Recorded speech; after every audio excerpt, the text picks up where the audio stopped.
سننے کو ملی پھر ادھر آ رہا ہوں. تو اس سے اتنے فائدے مجھے زندگی میں حاصل ہوئے, اتنا کانفیڈنس میں. پھر میں نے کہا اب تیسری کروں گا, پھر پھڈے. ابھی میرا بیٹا مجھے کہہ رہا ہے ابا میری شادی کر دو, زبان سے نہیں کہہ رہا, ادھر ادھر سے اشارے کروا رہا ہے.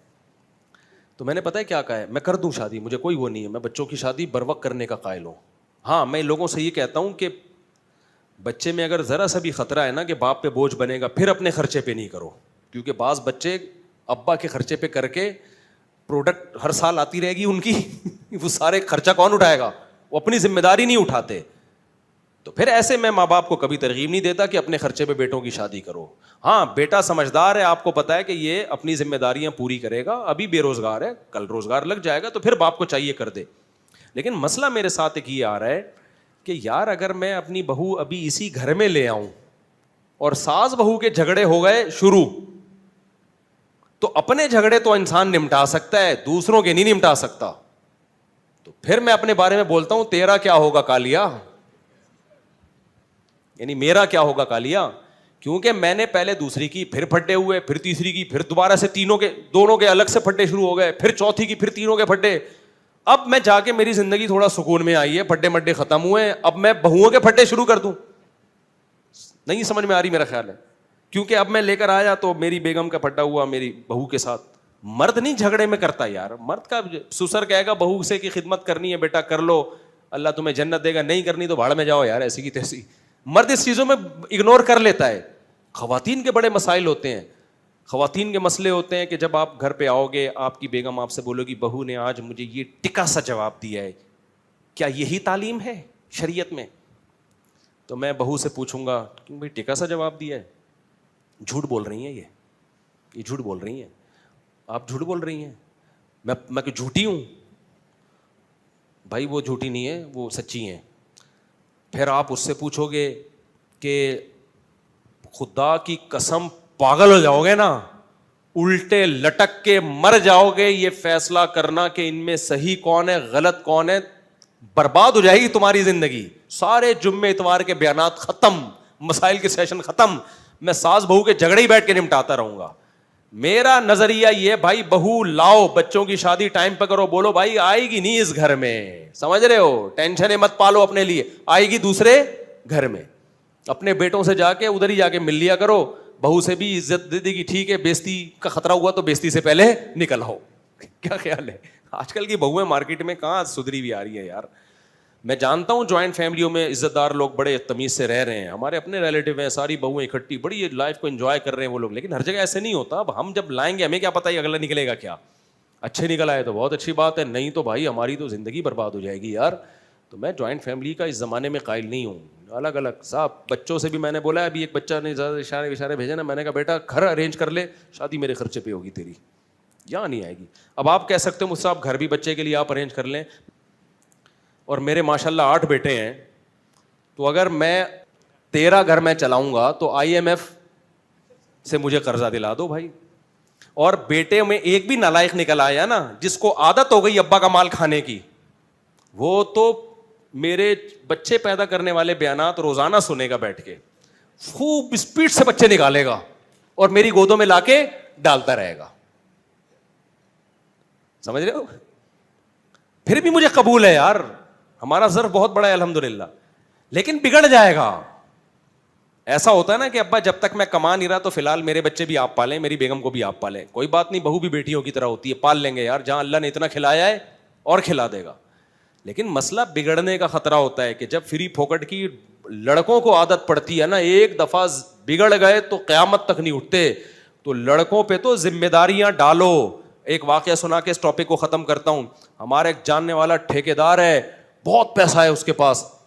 میں نے کہا یار تمہیں اللہ نے اتنا نوازا ہے, اتنا تم کما رہے ہو. کہتا ہے یہ سب میرے باپ کی مہربانی ہے. میں نے کہا شاید اس کے باپ نے بہت پیسہ دیا. کہہ رہے نہیں, میرے باپ نے میرے سامنے سے روٹی چھین لی تھی. کہہ رہا میں ہڈ حرام تھا ونس اپون اے ٹائم, باپ کے ٹکڑوں میں پلتا تھا, گھر آ کے کھاتا رہتا تھا, اور جا کے لڑکوں میں بیٹھ کے سٹے. کہہ رہا میرا باپ سمجھاتا رہتا تھا بیٹا کچھ کر, بیٹا میں کرتا نہیں تھا. ایک دن باپ نے میرے سامنے سے کھانا ہٹا لیا, بولا آج کے بعد تو اپنے خرچے پہ کھائے گا.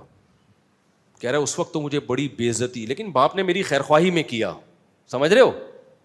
مجھے اپنے پاؤں پہ کھڑا کرنے کے لیے. کہتے ہیں نا مجھے چلنا سکھانے کو سہارا چھین لیتا ہے. بچوں سے بعض دفعہ سہارا چھینا جاتا ہے تاکہ اپنے پاؤں پہ چلنا سیکھیں. بچہ سمجھتا ہے میرا باپ ظالم ہے, مجھ سے بیساکھی چھین رہا ہے.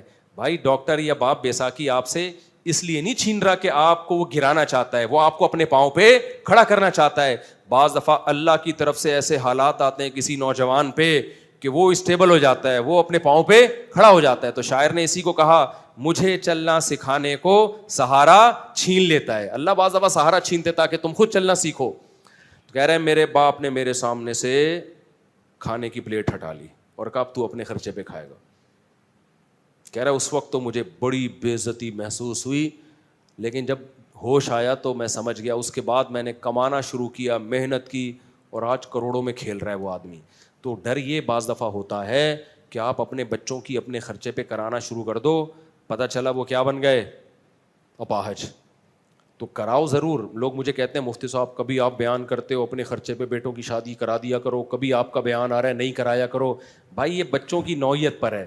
جس بچے کے بارے میں آپ کو یہ خطرہ ہو کہ یہ اپاہج ہے, کر کچھ نہیں رہا ہے, یہ نالائق آدمی ہے, اس کی کبھی بھی مت کراؤ. کیونکہ اگر اس کی تم نے شادی کرا دی وہ اسپیڈ سے بچے نکالے گا دبا کے, اور تمہاری گود میں لا کے ڈالتا رہے گا, خرچہ ایک بھی نہیں اٹھائے گا, اور پھر اور پوستی ہو جائے گا وہ. لیکن اگر بچہ سمجھدار ہے, آپ سمجھتے ہو کہ جو کام اس کے ذمہ لگایا جاتا ہے وہ کر رہا ہے, پڑھائی کو فوکس کیا ہوا ہے اور محنت کر رہا ہے, اس کی اپنے خرچے پہ کرایا کرو.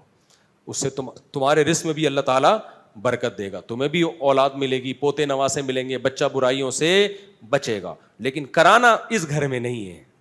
بیٹا بڑا ہو, چل بھائی دوسرے گھر میں بہو آئے گی, اپنے لیے ٹینشنیں مت پالو. بہت خطرناک لڑائیاں ہوتی ہیں عورتوں کی, اور ان لڑائیوں میں انسان کی ایسی کی تیسی ہو جاتی. اپنی لڑائیوں انسان کو پتہ چل جاتا ہے کہ میں نے کیا کرنا ہے اپنی لڑائی میں.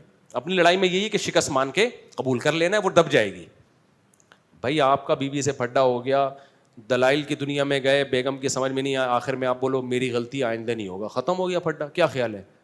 بہو کو یہ سمجھانا نا کہ تم بول تمہاری غلطی ہے, یہ نہیں. اور اس سے بعض دفعہ ساس ظالم ہوتی ہے, وہ اور جری ہو جاتی ہے. تو اپنی غلطی میں تو یہی ہے کہ آپ سوری کر لو گے یا جھک جاؤ گے, بولو گے ٹھیک ہے جی, مٹی پاؤ گے. تو لیکن خواتین کے میں ایسا نہیں ہوتا. وہ کہتی ہیں جس کی غلطی ہے اس کو سزا ملنی چاہیے, اور کون غلطی مانتا ہے اس زمانے میں. وہ ایک آدمی کی شادی ہوئی, 100 سال ہو گئے, بڑا ہینڈسم اسمارٹ نکلا نا وہ.